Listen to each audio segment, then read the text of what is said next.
In January, President-elect Donald Trump is expected to return to the White House with plans to abolish the education department, a promise he made during his first term but never followed through on. Linda McMahon, Trump's nominee for the position of Education Secretary, will assist him this time.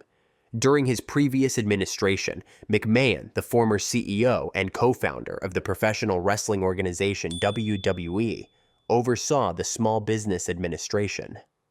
Since a large portion of President Joe Biden's student loan program is currently pending, millions of borrowers may be significantly impacted by the upcoming Trump administration. Although he hasn't made any particular pledges about student loans or other types of financial aid for education, President-elect Donald Trump hasn't prioritized student loan forgiveness as Biden has. The Education Department has long been the boogeyman in Republican politics, even though it is the smallest cabinet-level agency and only receives 2% to 4% of all federal money. There have been attempts to disband the department dated back to the Reagan period, as it was formally founded in 1980 at the direction of former American President Jimmy Carter. With another Trump administration on the horizon, some states like Oklahoma formed a committee to look at potential new education policies. Here in Arizona with the Department of Education, they tell me they're not at that point yet, but make no mistake, some policy changes could be coming. We owe our children great schools that lead to great jobs. That's the goal for President-elect Donald Trump. As for the plan, one of his campaign proposals is to get rid of the U.S. Department of Education. We're going to end education coming out of Washington, D.C. We're going to close it up, all those buildings all over the place, and you have people that in many cases hate our children.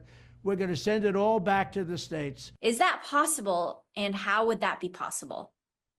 So it's certainly possible that the president and the Congress could dismantle the U.S. Department of Education. But the Senate would likely need to eliminate the filibuster to make it happen. Kevin Wellner, the director of the National Education Policy Center, believes the department will stick around. Scrapping the Department of Education would be messy and would surely result in damage to the effective administration of important programs for K-12 students, and to those attending colleges and universities. The Department of Ed controls a lot, everything from financial aid for college to Title I funding for lower-income K-12 schools. Wellner says some of the programs would have to be moved to other federal departments. In and of itself, closing the Department of Education would not end the Title I program. But changes are possible in how the federal government gives out those dollars. Other promises Trump campaigned on? We will ensure our classrooms are focused not on political indoctrination, but on teaching the knowledge and skills needed to succeed. His claims of widespread, quote, indoctrination lack specific evidence. As for the rest of his plan, Trump also supports school choice, which is prevalent in Arizona, as well as bringing back prayer to schools. We'll have to wait and see which campaign promises turn into concrete policies. GOP concerns about federal interference in classrooms and a liberal hold on higher education are the basis for calls to abolish the department. However, in recent years, discussions about racial equity and LGBTQ issues have fueled culture wars that have come to represent the conservative movement that helped Trump win re-election.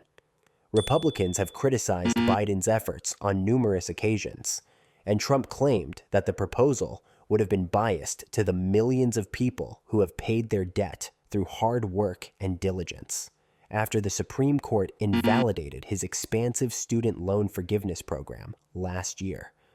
Trump has not indicated that reclaiming previously awarded student loan forgiveness is on his agenda for the second term. Politically and logistically, it might be challenging.